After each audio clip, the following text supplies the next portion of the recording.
Croeso i sesiwn cynllun hwrddo mynydd gyda ni yn Hybugu Cymru, a mae hwn nawr yn ystod yr sioe frenhinol Cymru digidol sydd yn digwydd wythnos yma. So welcome to you all to the Hill Ram Scheme at Home session, and this is for the 2020 Royal Welsh Show, which is obviously happening digitally this year.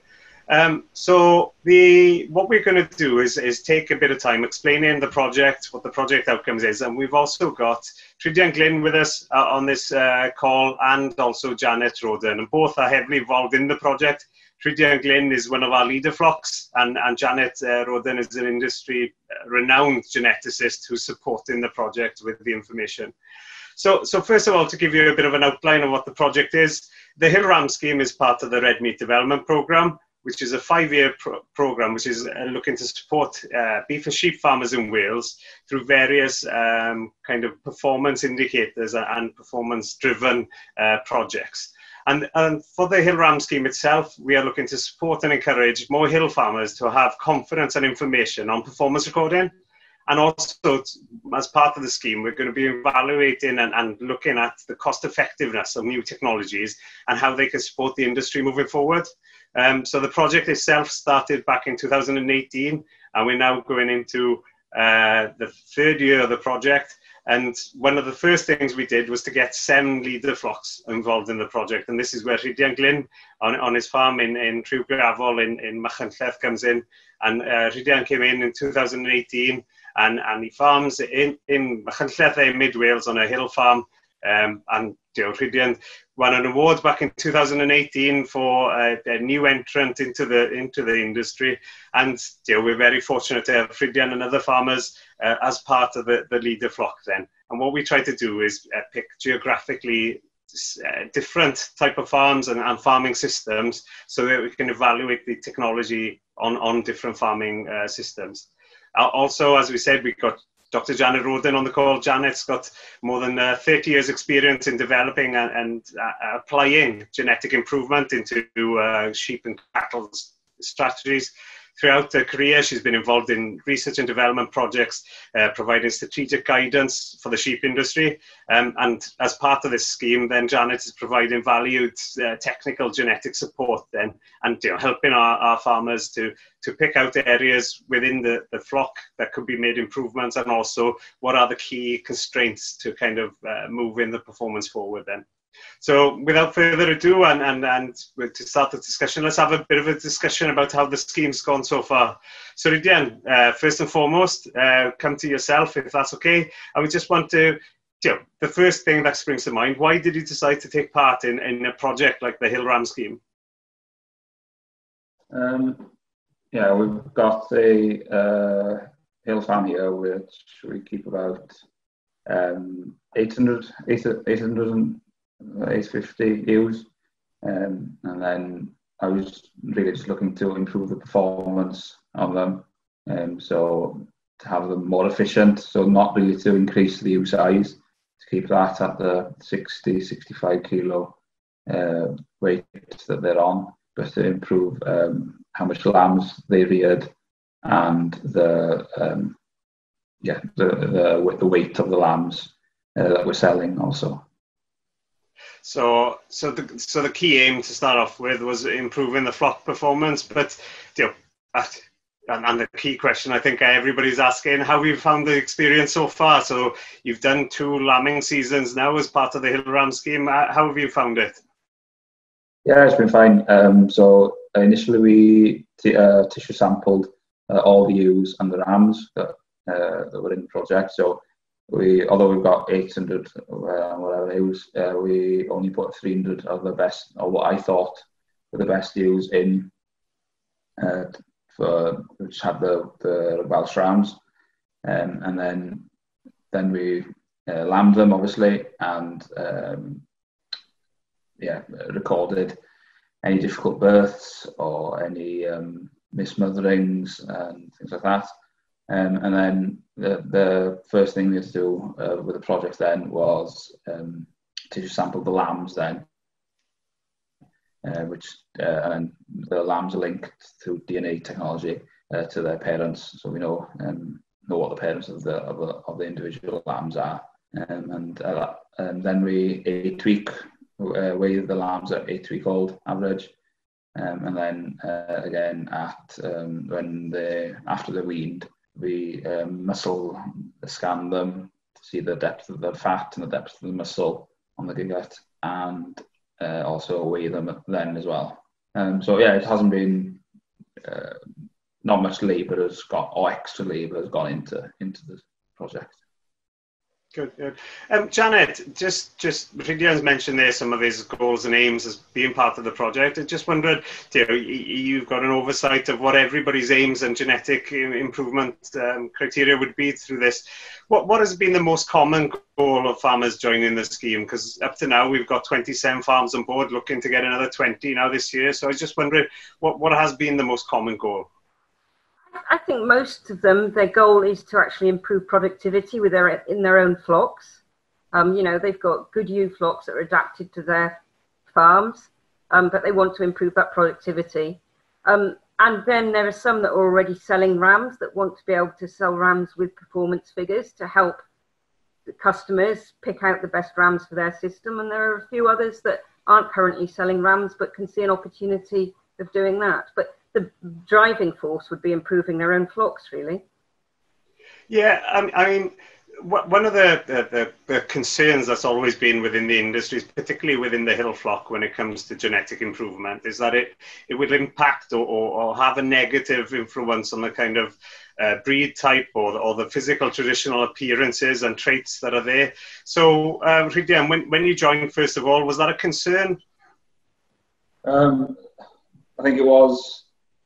Previous to me joining, I didn't really want to change my type, but I was fortunate. I was able to buy two very good rams both in the top 1% of the breed that were the type I wanted, or very close to the type I wanted. And then it was two of my own rams. I bought in rams, stock rams.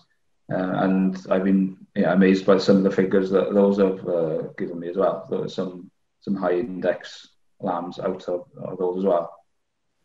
And what Rhidian said there is a big point in all this, Janet. We're not saying that those that haven't been recorded haven't got good performance or wouldn't actually come up into the top 10 or even 5%. It's just that we don't know, isn't it? And that's the challenge. But I'm sure, Janet, having 30 years worth of experience in the industry, you've heard that if we go down the genetic improvement line, we'll end up with ewes that aren't suited to their natural environment. I mean, have we got any kind of evidence to the contrary of that? Oh, yeah, absolutely. And people do have concerns about that. But ultimately, at the end of the day, the recording is just giving you some objective data, a tool. And it's how you use that alongside your normal selection decisions, really. There's certainly in evidence from where other people have used performance recording. If it's used alongside that kind of good stockmanship and everything, there's absolutely no reason why it should be to the detriment of the ability of the ewes to live on the hill. And, the aim of the scheme is to improve ewes on the hill, but use objective tools to improve their performance while keeping those traits that have been bred into them for centuries. So, the other aspect of this is obviously performance recording, which performance recording has been about for 50 odd years and it has evolved and changed, but also we're trying to look at new technologies. Rhidian, as part of this then, there's the TSU sampling, the tissue sampling that's involved in this to match up the lambs and to this dam and his sire, to his mother and father then.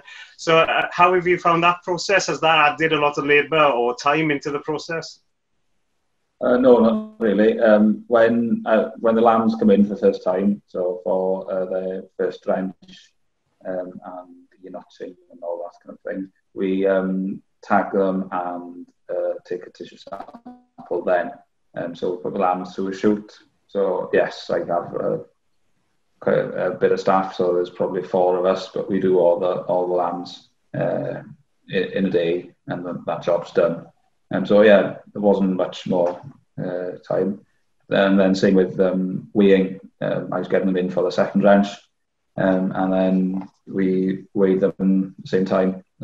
I've got an EID reader, the weigh scales. So yeah, it's quite an easy job. And I take it as part of that work then and the recording, you're getting additional information back about the performance of your flock. Yes, yeah, not just the genetics. I suppose you could argue that you're getting information about whether you should be worming or not worming, or other things, not just the genetic side. Good. Janet, that's a very positive side that we're hearing from Rhidian. Would you say that we're seeing the same patterns through our other flocks that are part of the hill ram scheme? Oh yes, absolutely. I think everyone that's participating is finding that they're getting a lot out of it.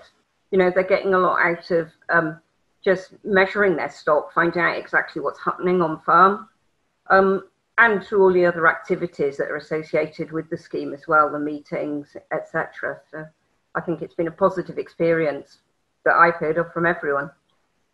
So Rhidian, Janet's mentioned there about performance. Have you seen anything, or have you found anything additional out about your flock through looking at your records so far? One interesting, or I found an interesting piece of information was when we were looking through the numbers of last year's lambs on the 8-week weight. Anyway, that one ram's lambs, so each side 150 lambs, they were a kilo heavier on the 8-week weight. So obviously, if they're a kilo heavier, then that's going to multiply up as more weeks go past. So yeah, I'd say that's pretty significant. And so obviously I kept rams and more females out of that line. No, definitely. That sounds very positive. 1 kilogram across 150. You're talking 150 kilograms extra being produced off the one ram. So, that's a good sign. And Janet, is this the type of results you can expect? And it's very difficult to say, but I suppose if you've got access to those numbers, you can start doing this kind of evaluation and monitoring of performance. Yes, absolutely. And it's that sort of thing where you'd never pick up by eye, but the scheme kind of helps you see that and identify the animals that are doing it.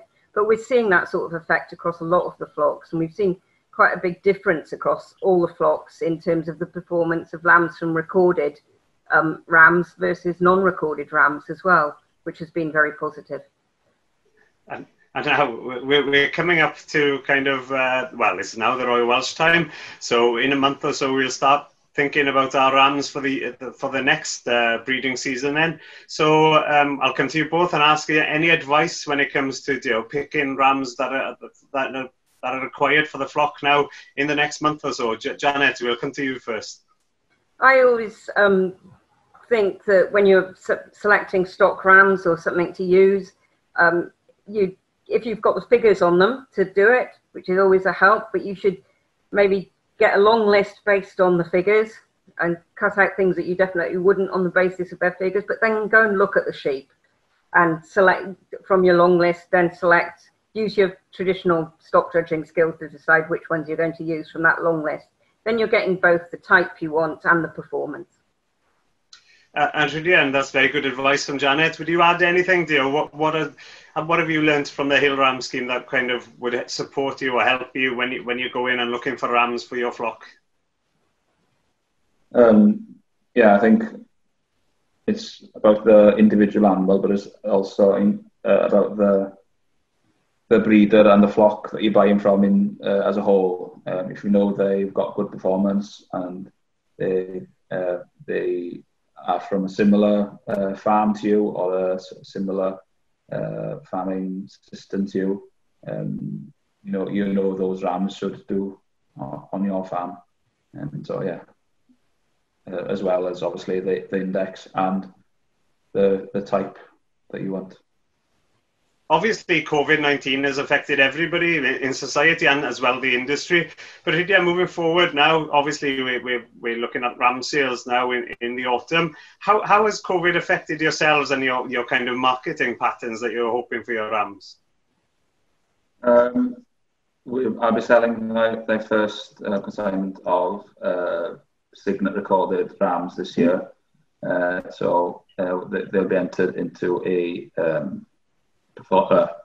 Hill Ram Scheme sale in Aberystwyth. So I think, yeah, it'll be interesting to see how we get on there. I think they'll be available. People can see them and bid over the internet as well. So that'll be something quite different and new. And Janet, from my understanding, that is something that's we're going to see across the autumn. Really, is these online sales this year? Yeah, it is, and it's good to see that that's being brought in for the rams from the Welsh Hill Ram Scheme. So, you know, once again, it's leading the way, isn't it? Yeah, no. Well, thank you very much for your time today. Diolch yn fawr am eich amser. As far as HGC concerned, we're really pleased to be supporting this project with some progressive hill ram farmers that are looking to kind of complement their already traditional knowledge and skills with new technology and evidence that's out there. Over the coming months, we're going to release a couple of booklets that will support this on performance recording for breeders to understand the do's and don'ts, if you like, then. And also, there'll be a ram buyer's guide available for commercial buyers on what to look for when looking at rams with performance recorded figures. So, diolch yn fawr I bawb. Diolch yn fawr ti Rhidian am dy amser. Thank you very much, Janet, for your time. Diolch yn fawr I bawb.